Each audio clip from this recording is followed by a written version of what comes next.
Fala aí, galera que acompanha o futebol goiano, acompanha o canal da FGF TV. Hoje nós estamos aqui para iniciar o bate-papo número 2, o papo com o presidente número 2. E para isso a gente recebe mais uma vez nos estúdios da Federação Goiana de Futebol o presidente, Ronei de Freitas, está aqui conosco para falar sobre futebol feminino, né, Ronei? Seja bem-vindo mais uma vez. Boa tarde, Murilo. Boa tarde a todos.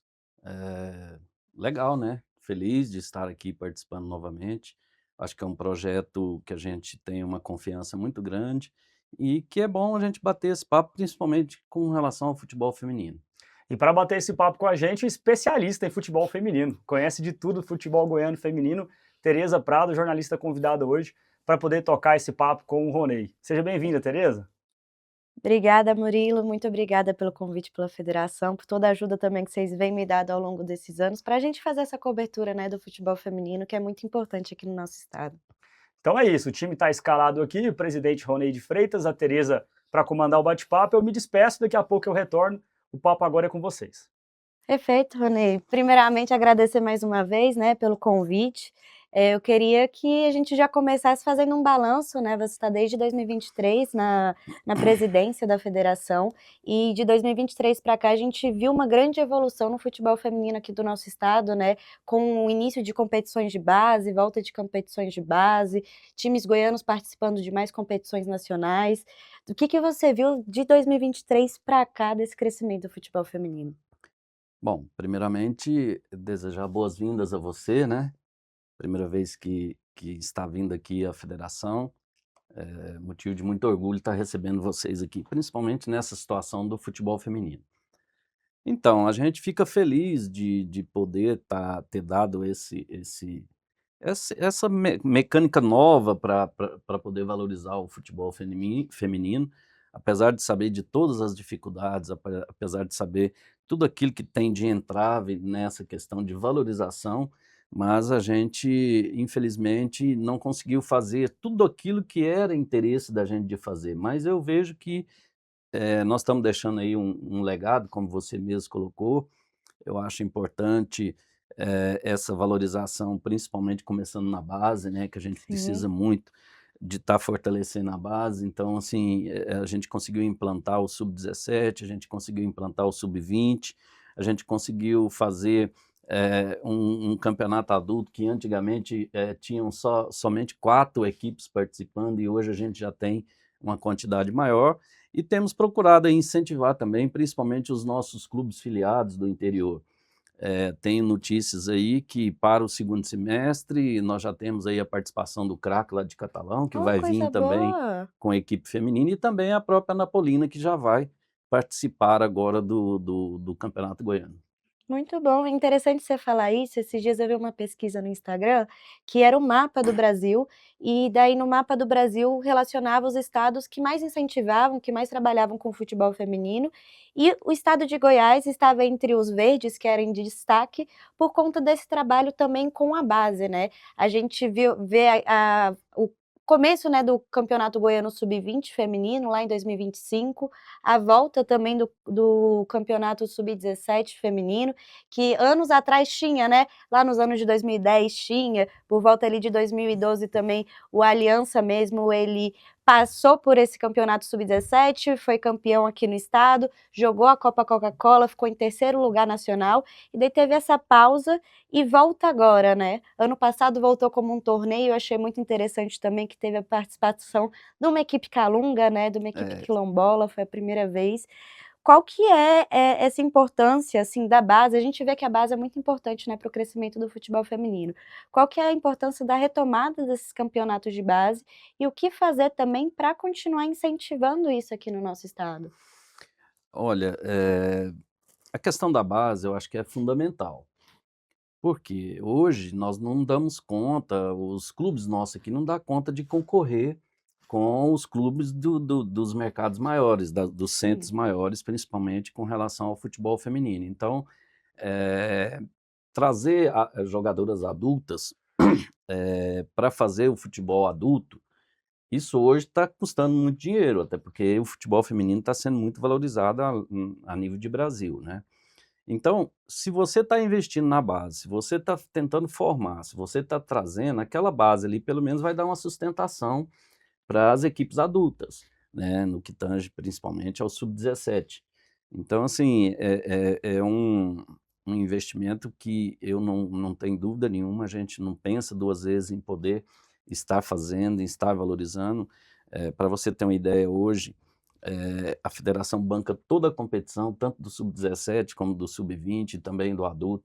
O clube não tem nenhum tipo de despesas com relação à competição, fornecimento de bolas, fornecimento de material esportivo, pagamento de taxas de arbitragem.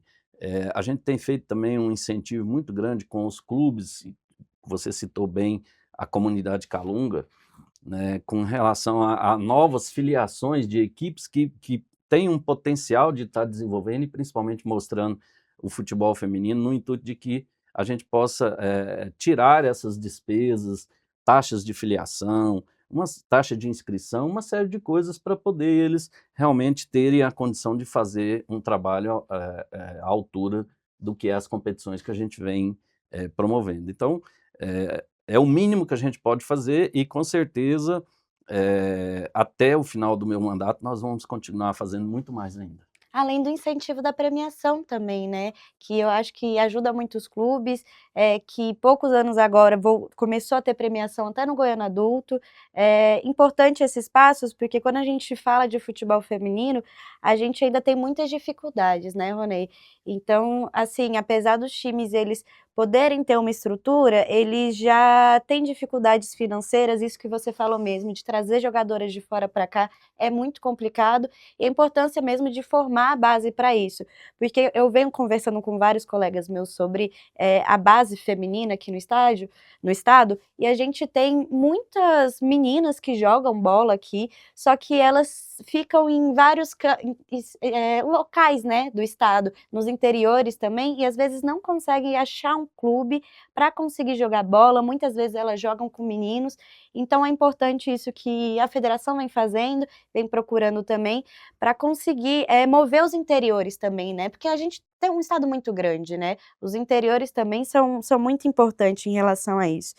E esse ano de 2026 é o ano que mais times goianos estão em competições a nível nacional e regional, né? Esse ano ao todo são 8 competições que os times goianos participam. Teve o Brasileiro Sub-20, que você até falou que às vezes os times daqui não conseguem bater os times de São Paulo. Eu vou discordar um pouquinho, porque no Brasileiro Sub-20 que teve esse ano, teve um jogo do Aliança e São Paulo, lá no Estádio Olímpico, que ficou 3-2 para o São Paulo, mas o Aliança conseguiu reverter o jogo e conseguiu jogar de igual para igual com a equipe do São Paulo. Porque assim, eu vejo também que aqui a gente tem muito essa vontade, a gente tem muito essa raça que faz muita diferença no futebol, né?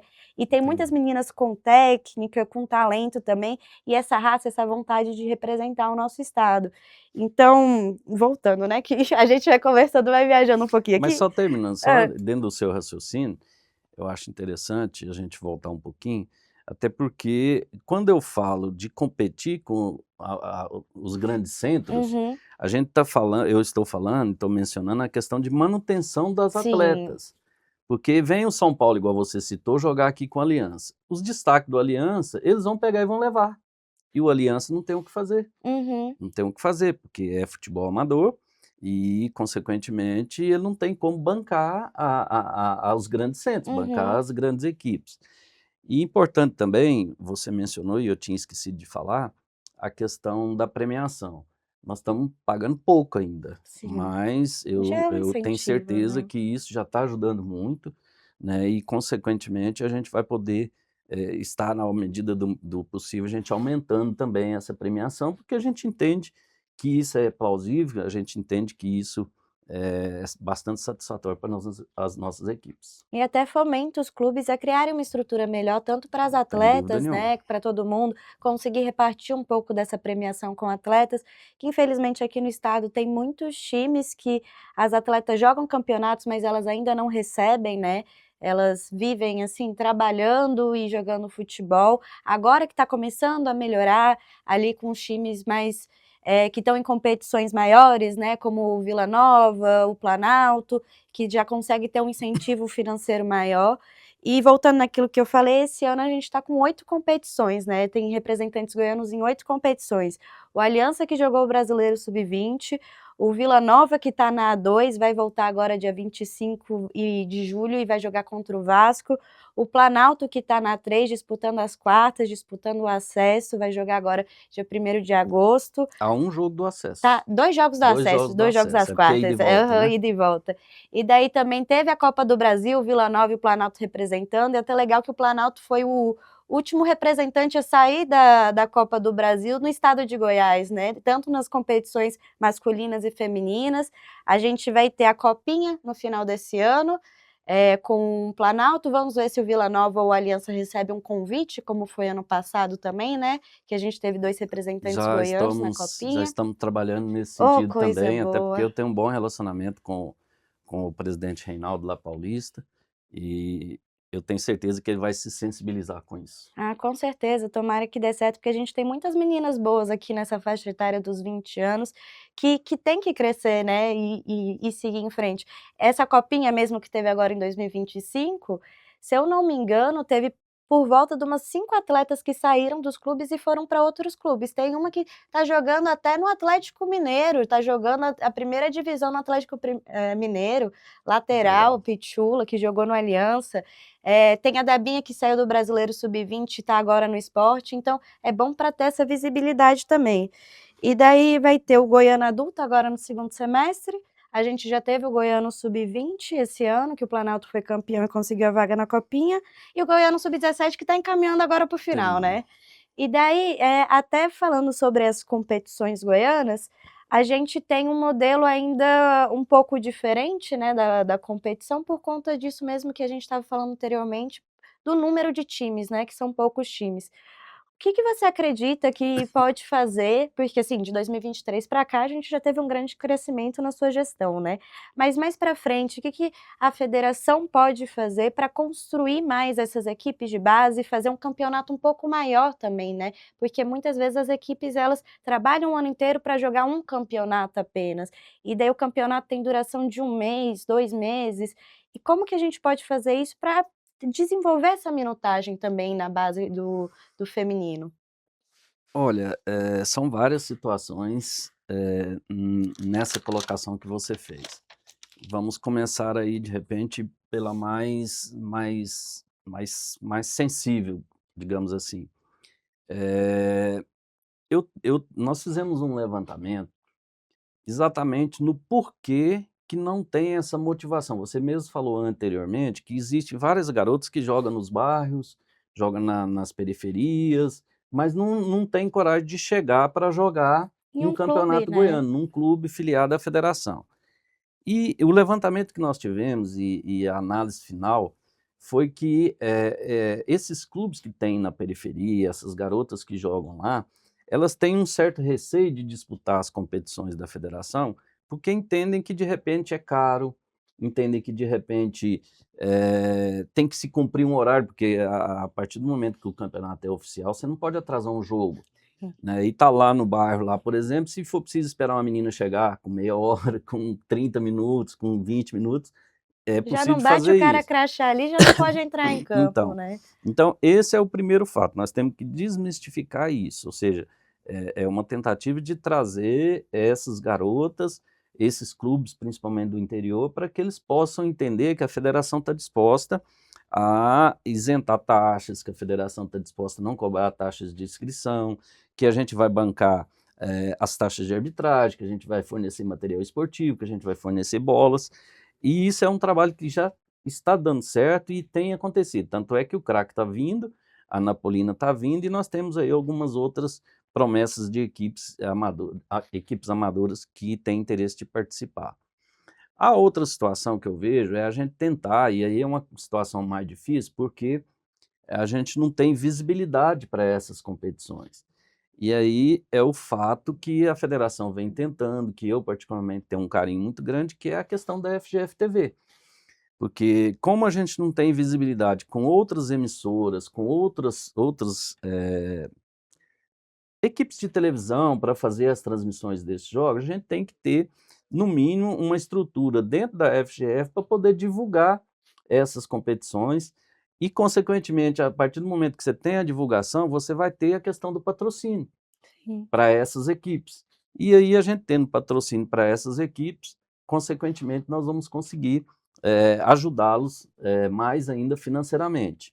E uma terceira situação, que nós estamos tentando também, através de lei, convencer o próprio governo do Estado, né, as autoridades políticas, no sentido de que façam uma política voltada para o futebol feminino, incentivar o futebol feminino, para que a gente possa ter, Mato Grosso, por exemplo, tem uma lei que é destinado um valor e De 1 hoje, milhão, né? se você analisar, as equipes do Mato Grosso estão se saindo muito bem nas competições Sim. nacionais. Então, assim, a gente entende que tem potencial aqui. Agora, esse trabalho tem que ser feito e, infelizmente, por questão de ser o futebol feminino, é um trabalho de formiguinha.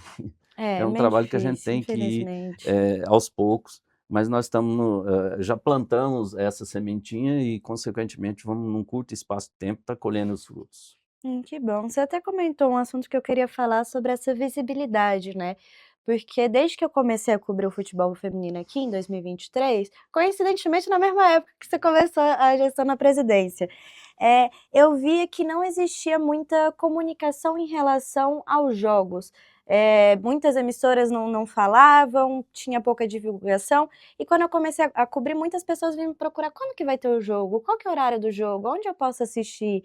E de uns anos para cá a gente vem conseguindo, vem tendo transmissões, as transmissões da federação, que inclusive tem que elogiar como está sendo a FGF TV, né, que assim, é uma das melhores transmissões, assim, a nível nacional, porque eu acompanhando os jogos da A2, da A3, tem estados que fazem as transmissões pelas próprias federações e não se compara com o nível que vem sendo a FGF TV, né.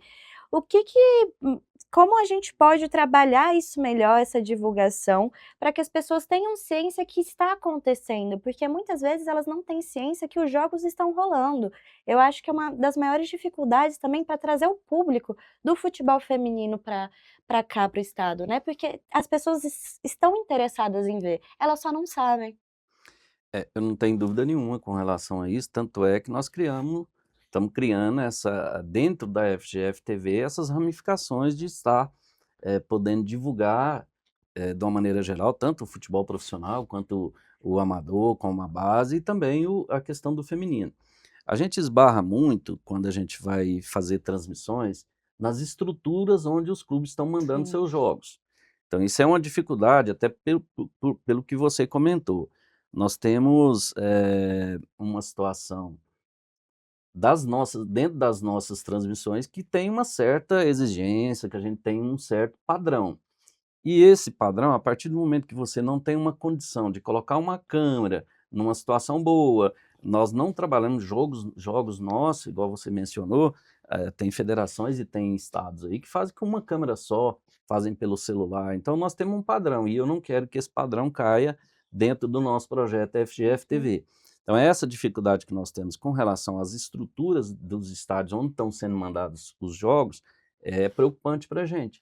Mas nem por isso nós estamos deixando de fazer cobertura. Vamos fazer agora a final, né, do Sub-17. E eu acho que já está tudo certo com a nossa equipe para fazer a Uhum. transmissão já. Eu já pedi para eles para que fizesse esse último jogo, que ali pode já se definir o campeão. É o jogo entre Flu-Goiânia e Aliança, né. Isso. E a gente também tem procurado dar essa condição para a nossa equipe da FGF TV. Então eu acho que tudo parte, essa divulgação parte pelo trabalho de comunicação que nós estamos Uhum. fazendo, tanto nas redes sociais, quanto também aproveitando aí o próprio site da federação. E você vem comentando isso, né, sobre estrutura, e eu estava até pensando sobre a volta do futebol feminino para os estádios. Esse ano eu tenho visto muitos jogos de futebol feminino nos estádios, mas não comparado com anos anteriores não era assim, né.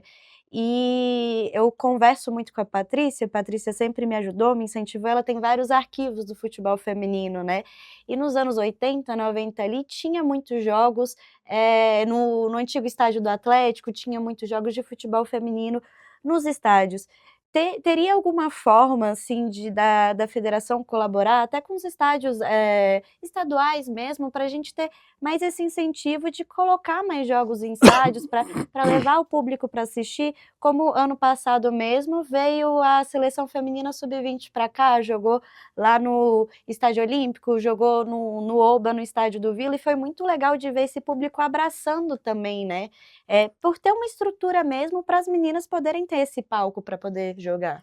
Não tem dúvida nenhuma. Acho que isso depende também do clube, Sim. a partir do momento que ele vai definir o local que ele quer jogar. Uhum. Para nós que estamos incentivando principalmente o futebol feminino, não custa nada a gente entrar através do Estado, solicitar o Estádio Olímpico, solicitar uma estrutura maior e também os nossos clubes filiados. Eu, particularmente, eu tenho uma série de problemas com a CBF por conta dessa questão do futebol feminino. Veja bem, eu entendo que a CBF deveria impor para todas as equipes, os seus filiados que jogam Série A, B ou até C também, que obrigatoriamente eles mantivessem uma equipe feminina no seu Sim. estado, disputando uma competição.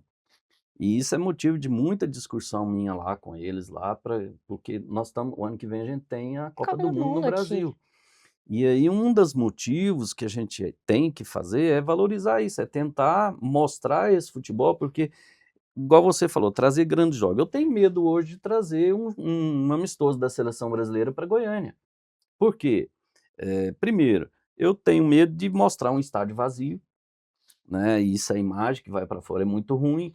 Tenho medo de que a imagem que chega lá fora é que o futebol goiano não gosta do futebol feminino. Uhum. Né? Então, tudo isso é motivo de preocupação e a gente tem que ter um certo cuidado com relação a isso, para poder motivar, igual você mesmo colocou, as torcedoras, os torcedores a irem ver o nosso campeonato estadual, o nosso Uhum. campeonato regional, né? E isso é bacana, principalmente se for desenvolvido, como você colocou, nos estádios que têm estrutura para isso. Sim, e de uns anos para cá vem mudando muito, que eu acho até interessante, as datas dos jogos, né, o sub-20 mesmo, sub-17, o torneio que teve ali em 2025, 2024, era durante a semana e já dificultava um pouco mais, tanto para as atletas quanto para o público para ver, passar para o fim de semana é muito importante. Já encaminhando aqui para o nosso final, você falou da Copa do Mundo, né, de 2027 feminina que vai ter aqui, como você acredita que a Copa do Mundo vindo aqui para o Brasil pode incentivar também o futebol feminino a nível estadual e a nível nacional? Não tem dúvida nenhuma. Isso aí, a gente já sabe disso, a gente tem feito aí já várias intercorrências lá na própria CBF. A CBF também está pronta com alguns projetos para que possam fazer com que o apelo pelo futebol feminino nos estados aconteça com mais frequência. Então, eu acho que, em termos de legado, nós já temos aí confirmado, se não me engano, uma das equipes, uma das seleções, já para treinar no CT do Vila Nova. Parece que foi divulgado isso, eu não sei se está oficializado ainda. Mas nós temos aí o próprio CT do Goiás, que oferece condições, Uhum. nós temos aí a questão do Atlético também, que tem uma boa estrutura. Então, assim, a gente entende que isso vai acontecer, isso é Uhum. natural. As meninas da seleção brasileira sub-20, quando vieram para cá, elogiaram muito a estrutura, né, Com ali do certeza. CT do Vila, do Oba também. E para finalizar, eu queria que o senhor fizesse um balanço, da sua gestão, o que você pôde ver de crescimento, no futebol feminino, no futebol de base, e como você imagina que a próxima gestão agora do André Pita que volta, que possa levar mais esse crescimento aqui do futebol feminino no estado. Olha, assim, eu saio, na verdade, o meu mandato vai até o ano que vem, né? Uhum. Então, a conta que eu venho fazendo já é que a gente sai ainda um pouco frustrado por não poder ter feito mais ainda pelo futebol feminino. Mas eu tenho certeza que, por uma análise aí, principalmente das equipes que fazem o futebol feminino, eu tenho certeza que eles vão ter uma análise bastante positiva com relação à minha gestão, eh, com relação a tudo aquilo que é pouco, mas que nós fizemos, né, que nós citamos aqui anteriormente. E eu não poderia deixar também de mencionar, aproveitar o o programa, aproveitar essa visibilidade, de dizer que eu vou deixar um legado importante para o Com futebol certeza. feminino, que é o campo do Aliança, Sim. né, que a gente fez questão aí de ajudar, de trabalhar, de batalhar, e hoje está uma praça perfeita, ela vai atender muito a Aliança. A Aliança é uma equipe baluarte nossa aqui, uma Uhum. equipe tradicional do futebol feminino, A nível nacional e também, né? exatamente, e a gente não mediu esforço para que a gente pudesse deixar esse legado. É uma praça que vai atender jogos normais, é oficial, um campo de jogo oficial, com vestiário, com irrigação automatizada. Então, assim, vai valorizar muito e principalmente ajudar muito nessa fase de crescimento do futebol feminino. A praça não é do Aliança, a praça é do futebol feminino, a praça é da federação, e tem o pessoal da Aliança, quando a gente fez o contrato, o convênio, eles têm a obrigatoriedade de estar fomentando isso e de Uhum. estar liberando para que a gente possa marcar jogos, não só do Campeonato Goiano, como fazer amistosos, alguma coisa nesse sentido, para valorizar o futebol feminino. Perfeito, muito obrigada, viu? Muito obrigada também, por esse espaço, por toda a ajuda também que a federação vem incentivando e também com o meu trabalho, né, de cobertura no Marias Futebol Goiano. Até ano passado eu consegui cobrir a copinha graças a vocês também. Agradecer por essa oportunidade de estar aqui mais uma vez e de ter esse bate-papo com você, Ronei. Um grande abraço a todos, acho que foi importante. E seja bem-vindo várias vezes, que venha mais vezes para a gente poder discutir mais ainda e falar mais ainda do futebol feminino. Perfeito. Beleza, bate-papo de altíssimo nível, né? Aulas e aulas aí sobre futebol feminino. Tereza, obrigado pela sua participação, obrigado por atender nosso convite também, né? Sabia que seria um papo de extrema qualidade, com muita informação, o Ronei também. Parabenizar também, né, Ronei, pelo todo o projeto que você tocou aí ao longo do seu mandato. E tive, né, o prazer de participar de alguns poucos ajustes desses projetos. A gente percebe o Com quanto certeza. avançou, quanto as coisas estão indo. Eu trabalhei no futebol feminino nos amistosos da seleção brasileira, e a gente vê a estrutura, né, que a CBF entrega para a seleção feminina, era feminina sub-20, Isso. e uma estrutura de futebol profissional, Não, né? só para você Tudo, ver o staff a completo, comissão, comissão a enorme. comissão técnica era uma comissão para cada 2 atletas, uma pessoa Exato. da Não, comissão. assim, muito bom mesmo ver isso, muito bom ter isso no nosso estado, né? E ver que o projeto vai avançando. Então, mais uma vez agradecer vocês dois. Sugerir, Murilo, que nas próximas edições quando a gente for falar principalmente futebol feminino, que você possa convidar a Patrícia do Sim. Aliança, né, o pessoal lá do Atlanta também, que está fazendo um grande trabalho. É uma das conquistas também da minha gestão, que foi a vinda do Atlanta, que está fazendo um grande trabalho aí na base, principalmente no futebol feminino. Então, que convide essas pessoas para que também possam vir aqui, aproveitar o espaço que a federação tem, a divulgação que nós temos, para que eles possam divulgar os seus trabalhos também. Com certeza, a gente vai ter um quadro específico para o futebol goiano, né? Então a gente faz com certeza esse convite. Aliança, o Planalto, Vila Nova, né? Que está Flu na Goiânia A2, O também, Flu Flu fazendo um bom Goiânia. trabalho Eu também. acho que é um dos maiores trabalhos de base que a gente tem aqui no estado, é do Flu Direto eles estão Goiânia nas mesmo. finais, né? Então, com certeza, espaço aberto, a gente vai ter um momento só para o futebol goiano dentro da FGF TV. E agradecer mais uma vez vocês, agradecer quem esteve conosco aqui neste conteúdo. Se você gostou, compartilha, dá o like, né? Envia para o seu amigo, para sua amiga, tá acompanhando o nosso trabalho. Até uma próxima, a gente volta com o Papo do Presidente número 3. A gente não sabe o que é ainda, mas a gente volta com uma nova temática e também com os demais conteúdos do futebol goiano. Valeu, até uma próxima!